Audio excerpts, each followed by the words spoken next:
क्या होता है, कोई निर्णय आपस में लिए तो मीडिया या बाहर के लोग उसको उस प्रकार की झगड़ा लड़ाई की प्रतिक्रिया देते हैं। और राजनीति में अपनी शक्ति बताने का, बात करने का अपने परिवार के बीच में सबको अधिकार है।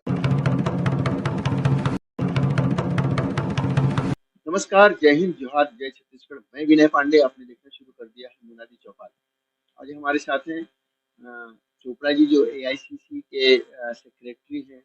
यहाँ बूथ लेवल की मीटिंग के लिए लैलूंगा विधानसभा क्षेत्र में आए थे। धर्मजयगढ़ विधानसभा क्षेत्र में आए हैं और उन्होंने सारी चीजों को देखा है। देख करके फिर अभी सर्किट हाउस में तो हम लोगों से मुलाकात कर रहे हैं। हम इनसे राज्य की राजनीति, देश की राजनीति, सब पे बात कर सकते हैं हम।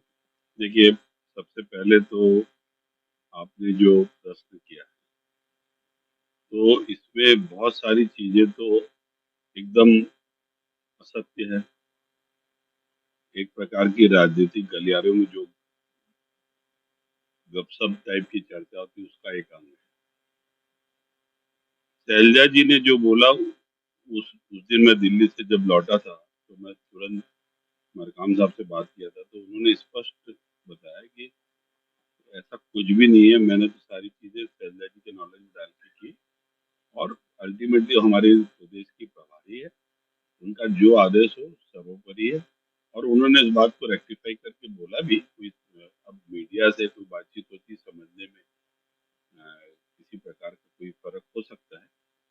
मैं मीडिया पे आरोप भी नहीं लगा रहा हूँ, मगर वो स्पष्ट हो गया तो एक तो विवाद नहीं था, नंबर।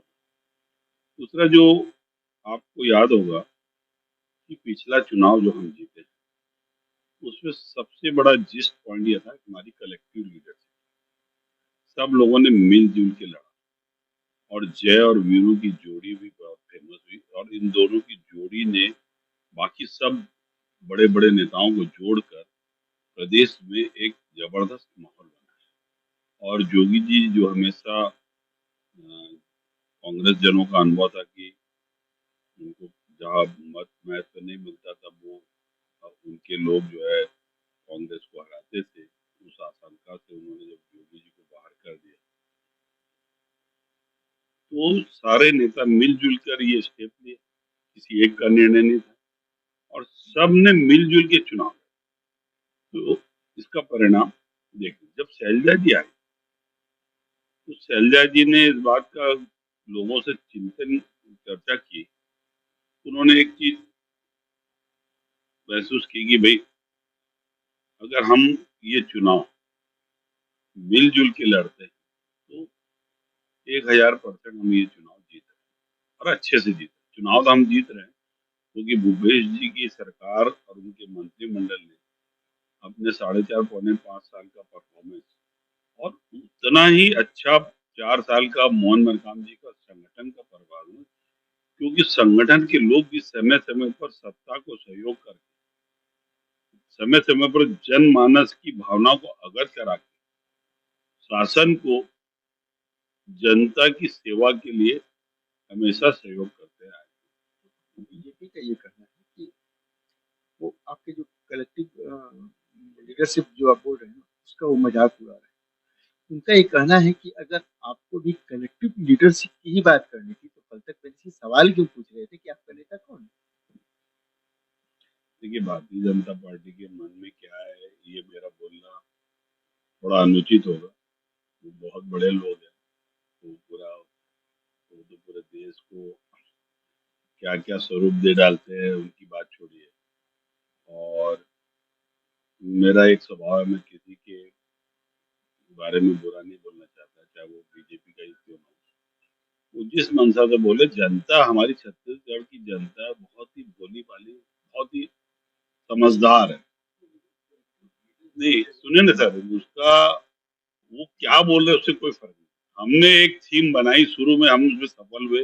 उसी थीम में सारे खड़गे साहब, सोनिया जी, राहुल जी सब चाहते हैं कि छत्तीसगढ़ इतना अच्छा प्रदेश चल रहा है, हम यहाँ पर कम से कम किसी प्रकार की ये नहीं। और मैं आपके माध्यम से मैं ये सिंहदेव साहब की तारीफ करना कि उन्होंने, उनके कमिटमेंट क्या वो हमें नहीं मालूम, वो तो अंदर में वो जानते हैं, राहुल जी जानते हैं और भूपेश जी जानते हैं। उस विषय पे बोलने का हमारा अधिकार भी नहीं है, हम बोल नहीं सकते। मगर जो कुछ भी उन्होंने अपने कार्य, अभी इतने दिनों में जो शालीनता का परिचय दिया, कभी भी पार्टी लाइन के खिलाफ बात नहीं की, कभी भी।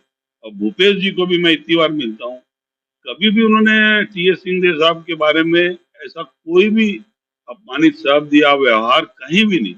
मेरे को तो कहीं झगड़ा लड़ाई दिख ही नहीं रहा था, ये तो मीडिया का ज्यादा क्रिएशन था। और लोग क्या है, कोई बात को पकड़ के हवा उड़ाते हैं, तो राजनेता लोग उससे चाकरी लेते रहते हैं। तो उतना कोई ऐसा वातावरण नहीं था जो बहुत ज्यादा प्रतिक्रिया के लायक हो। और स्पष्ट हो गया, अगर ऐसा कुछ होता तो क्या टी.एस. सिंहदेव साहब मानते क्या? भूपेश बघेल की लीडरशिप में क्या कहेंगे, जो कलेक्टिव लीडरशिप की बात आई? देखिए, इस कांग्रेस के कल्चर की कभी भी हम लोग इंडिविजुअल लीडरशिप पे विश्वास नहीं करते शुरू से। और छत्तीसगढ़ जब प्रथम बार जब सरकार बनी कांग्रेस की, तो योगी साहब के नेतृत्व में जो वन मैन शो ज्यादा हावी हो गया, उसके कारण कांग्रेस को बहुत बड़ा नुकसान, जिसके कारण हम लोग 3 बार सत्ता से बाहर। इसलिए कांग्रेस हाईकमान की स्पष्ट मंशा है, चाहे वो कितना भी बड़ा नेता हो, किसी व्यक्ति के नाम पे ये न तो ये चुनाव लड़ा जाएगा, न किसी व्यक्ति के लिए कोई कमिटमेंट है। सब सामूहिक चुनाव लड़ेंगे, और जो विधायकों की राय रहेगी, जो हाईकमान को अवगत कराया जाएगा, और सब वरिष्ठ नेताओं की राय के बाद ही छत्तीसगढ़ में नेतृत्व का निर्णय होगा। व्यक्ति विशेष के नाम पर न तो यहाँ चुनाव पहले भी लड़ा है, न आगे भी लड़ा जाएगा। कांग्रेस के साथ जो लोगों का काम है, जो सोशल मीडिया और दूसरे तरफ से जो बातें आती हैं, वो ये है, कांग्रेस जब जीत जाती है, कहीं भी चुनाव जीत, तो ये फ्रैक्शन हो जाता है, उन लोगों को ज्यादा तवज्जो देती है जो पहले से मुख्यमंत्री बन चुके हैं, जैसे अशोक गहलोत। अभी कर्नाटक में सिद्धारमैया, डीके शिव कुमार को बहुत ही योग्य समझा जा रहा था, लेकिन उनको डिप्टी सीएम बना दिया गया। सचिन पायलट को योग्य समझाया जा रहा था, उनको डिप्टी सीएम बना दिया गया। ऐसे में आप युवा नेतृत्व को उभरने क्यों नहीं देते? सबसे बड़ा सवाल ये पूछा जा रहा है, सोशल मीडिया में भी और दूसरे अन्य माध्यमों से भी लोग ये सवाल कांग्रेस पे उठा रहे हैं। देखिए भाई साहब, मैं कर्नाटक के चुनाव में काफी लंबे समय तक था हूँ। जो सिद्धरमैया साहब और डीके साहब की बात हो रही है, वहां भी ये धारणा थी कि हम लोग सब मिलजुल के लड़ेंगे। ये दूसरे लोग चर्चा करते हैं, ये बनना चाहिए, वो नहीं बनना चाहिए, और हर आदमी अपनी मंशा रखने का और उनके चाहने वाले अपनी बात रखने का अधिकार है और इच्छा है। तो उस तारतम्य में बातें उठी, मगर जब अंतिम निर्णय लेने की बात आई, पार्टी के हित में, राज्य के हित में, जो एक क्वेश्चन बना, दोनों ने हंसते खेलते हाथ मिला के इस बात को चला है। तो पहली बात तो आपका कर्नाटक के बारे में ऐसा कोई इश्यू नहीं था। नंबर 2, अशोक गहलोत जी और सचिन पायलट, देखिए दोनों महत्वपूर्ण व्यक्ति हैं। हम जब ये बात करते हैं कि भाई हाई कमान और बड़े बड़े नेता जब कोई बात को निर्णय लेने में कुछ सोच समझ रहे डिले कर रहे हैं, सारे एस्पेक्ट पे सोचा जाता है। व्यक्तिगत विशेष के बारे में खाली नहीं सोचा जाता, पार्टी का हित अहित भी देखा जाता है। अशोक गहलोत जी का अपना व्यक्तित्व है, और नो डाउट सचिन पायलट जी ने भी जो मेहनत किया, वो निश्चित रूप से 5 साल उन्होंने प्रदेश अध्यक्ष के ऊपर बहुत जो काम किया है, वो राजस्थान के लिए, वास्तव में कांग्रेस पार्टी के लिए बहुत ही स्मरणीय है। बट आप जानते हैं, परिवार में भी कभी कोई ऐसा निर्णय हो जाता है, जिसके 2 बेटे, तो आखिर जो पिता रहता है उसको बहुत सारी परिस्थितियों में कई कंप्रोमाइज भी करना पड़ता है। परिवार के हित में बहुत सारी चीजें, कठोर निर्णय लेना भी पड़ता है। कंप्रोमाइज के चलते में एमपी चला गया। भाई साहब, मैं क्या बोल रहा हूँ, तो क्या होता है, कोई निर्णय आपस में लिए तो मीडिया या बाहर के लोग उसको उस प्रकार की झगड़ा लड़ाई की प्रतिक्रिया देते हैं, और राजनीति में अपनी शक्ति बताने का, बात करने का अपने परिवार के बीच में सबको अधिकार है, ताकि आगे भविष्य भी उनका सुरक्षित रहे। तो आज अगर ऐसा कुछ झगड़ा लड़ाई होता ना, तो वो भी ज्योतिराज सिंधिया की तरह छोड़ के चले जाते। ज्योतिरादित्य सिंधिया तो इसी चक्कर में चले गए सर कि उनको उभरने नहीं दिया जा रहा है।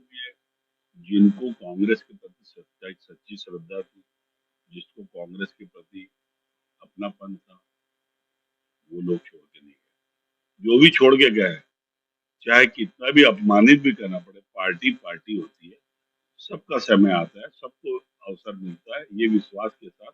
और एक चीज बताता हूँ, जो आप हाईकमान की जगह रख के सोचिए कि कठोर से कठोर निर्णय लेने में उनको कितनी तकलीफ होती है, उनके लिए तो सब बराबर है। तो जो रिपोर्ट्स मिलती है, जो वातावरण बनता है, देश की राजनीति इतनी ज्यादा अभी हॉट केक पे रहती है, तो उसमें बहुत सोच समझ के जल्दबाजी में निर्णय नहीं लिया जाता। कांग्रेस के बारे में ये कहा जाता है कि उनके पास कमिटमेंट, जो उनके जो कार्यकर्ता होते हैं, नेता हो, उनके अंदर कमिटमेंट की कमी देखी जाती है, क्योंकि उनके पास स्पष्ट कोई विचारधारा नहीं है, सही या गलत। लेकिन भाजपा में एक विचारधारा तो है, हो सकता है वो गलत विचारधारा हो या सही विचारधारा हो। तो ये कमिटमेंट भाजपा में जितनी दिखती है, इतना कांग्रेस में।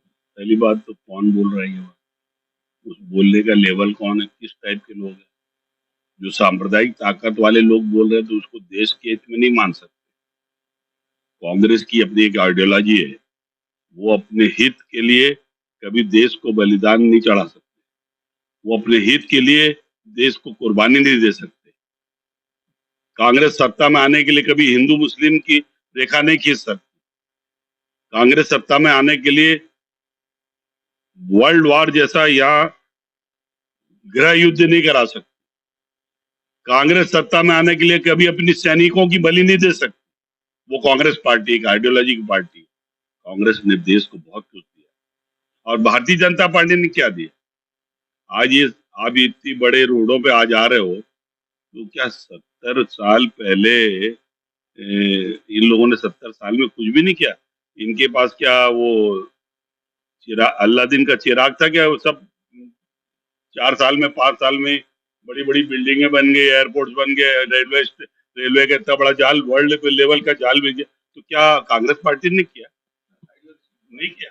आइडियोलॉजी की बात, आइडियोलॉजी पूरी है ना, देश के विकास। देखिए आइडियोलॉजी क्या होती है, देश के विकास की मुख्य धारा से जो जुड़ती हुई विचारधारा रहती है, वो आइडियोलॉजी। ये आपकी आइडियोलॉजी की बात करते हैं। धारा 370 पे जो कांग्रेस का स्टैंड है, आपके कार्यकर्ताओं को पता ही नहीं है कि वो कांग्रेस धारा 370 का समर्थन क्यों करती है।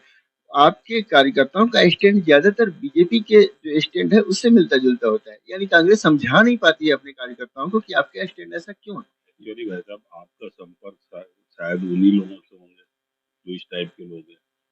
आपका कांटेक्ट वृहद नहीं है ना, आप एक सीमित जगह में बैठे। आप देश के राजनेताओं से मिलिए, जो वरिष्ठ अभी छोटे कार्यकर्ता बेचारे राजनीति छोटे मोटे करते हैं, तो उनका एक स्टेटमेंट को लेके आप कोई धारणा कैसे बना सकते? जो वरिष्ठ नेता है, जो अच्छा कुछ चीज ऐसी रहती है, जैसे आपकी परिवार का मुखिया कोई निर्णय लेता है, जो ओबीडियंट पर्सन रहता है परिवार का, वो जानता है कि मेरा मुखिया बहुत सोच समझ के निर्णय लिया है, तो उसमें वो अपना दिमाग नहीं लगा, लॉजिक नहीं लगा। हमारी कांग्रेस पार्टी में एक बहुत प्लस पॉइंट है कि हमारे वरिष्ठ नेता, हमारे हाईकमान और उनके सलाहकार बहुत सोच समझ के देश के हित में कोई बात कर रहे हैं, तो उसके पीछे कोई कारण होगा। अब हम लोग ये किसी बोले के लेवल के लोग नहीं है कि इतनी बड़ी राजनीतिक बात के बारे में कोई प्रतिक्रिया करें, मगर मैं इतना जानता हूँ कि कांग्रेस के कार्यकर्ता का कंसेप्ट एकदम क्लियर है। हो सकता है आपसे जो संपर्क में आए वो बहुत छोटे लेवल के कार्यकर्ता होंगे, तो इसलिए आपका एक परसेप्शन बन चुका है, बट ऐसा कुछ भी नहीं है। हम लोग इस बारे में ठोस नीतिगत बात को जानते हैं। बस हमको अब जहन में बसा हुआ है हर कांग्रेस में कि देश जो है एक सांप्रदायिक देश नहीं होना चाहिए। देश जो है जहाँ पर हर धर्म, हर जाति, हर वर्ग के लोगों का समान स्थान रहना चाहिए, वो आइडियल। यूसीसी को लेकर के, यूनिफॉर्म सिविल कोड को लेकर के भी लगभग ऐसे ही देखा जा रहा है। यूनिफॉर्म सिविल कोड के लिए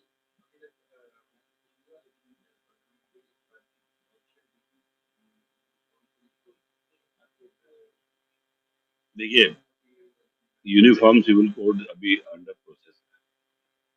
देश की जनता की राय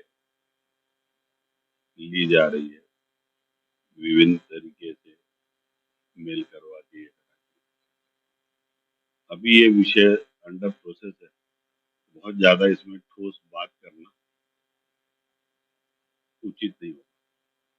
मगर एक बात स्पष्ट करना चाहता हूँ, कांग्रेस पार्टी हमेशा जनभावना के साथ है और जो भी जनभावना रहेगी तो कांग्रेस पार्टी उसका सम्मान करती है। अब ये ऐसा विषय, उस विषय पर देश में किसी प्रकार की कोई आंतरिक असुरक्षा न हो, इस बात को ध्यान में रखते हुए कोई स्टेप कांग्रेस पार्टी लेती है भविष्य में, तो वो हाईकमान का एक अपना सोचा समझा निर्णय हो सकता है। जी जी। देखिए, सबसे बड़े खुशी की हुई इस बात ये हुई कि मुझे तो धर्मजयगढ़ जाने के बाद बड़ा आत्मविश्वास बढ़ा है कि कांग्रेस पार्टी की जड़ें बहुत मजबूत हैं। दूसरी बात, जिस ढंग से आत्मीयता से वहाँ के कार्यकर्ता, बड़े वरिष्ठ, यंग, महिलाएं, इतनी जबरदस्त आत्मीयता है और चनेश राम राठिया जी का जो वहाँ का प्रभाव है और उनके लड़के ने भी, लालजी सिंह जी ने भी, जो अपने कार्यकाल में जो सेवा भाव से लोगों के बीच में वो काम कर रहे हैं, तो स्पष्ट संकेत है कि जबरदस्त मतों से, मैं तो ये सोचता हूँ कि हमारे छत्तीसगढ़ के टॉप 5 हाईएस्ट वोटों से वो निश्चित जीते। और जिस ढंग से लोग, कार्यकर्ता भी बता रहे थे और कुछ लोग वहाँ मिले भी थे, तो विकास का काम भी बहुत हुआ और बहुत सारे माननीय मुख्यमंत्री जी आकर बहुत सारी घोषणाएं भी किए और माननीय मुख्यमंत्री जी का भी विशेष लगाव उस परिवार से और उस क्षेत्र से, तो बहुत अच्छा पॉजिटिव संकेत है। और सबसे बड़ी बात भाई साहब, ये बूथ चलो अभियान पिछले चुनाव में भी हम लोगों ने इससे बहुत ज्यादा फायदा हुआ, क्योंकि जिस प्रकार वहां पर आपके जड़ में, जैसे आप, बारिश है, बुआई होती है तो बारिश के बाद जो महत्व रहता है ना, वैसे ही ये बारिश का काम कर रही है, हमारे कार्यकर्ताओं को सिंचित कर रही है और हम लोग अपने सुख दुख की बातें वहां करके आने वाले चुनाव में हम अपनी कमियों को भी डिस्कस करके हम अपने आप को सचेत कर सकते हैं। तो इसलिए ये एक योजना बहुत अच्छी है, एक ये वातावरण तो बहुत अच्छा है। और जहाँ मैं गया वहाँ तो मैं 100% चैलेंज से करता हूँ कि टॉप 5 हाईएस्ट वोट से जीतेंगे।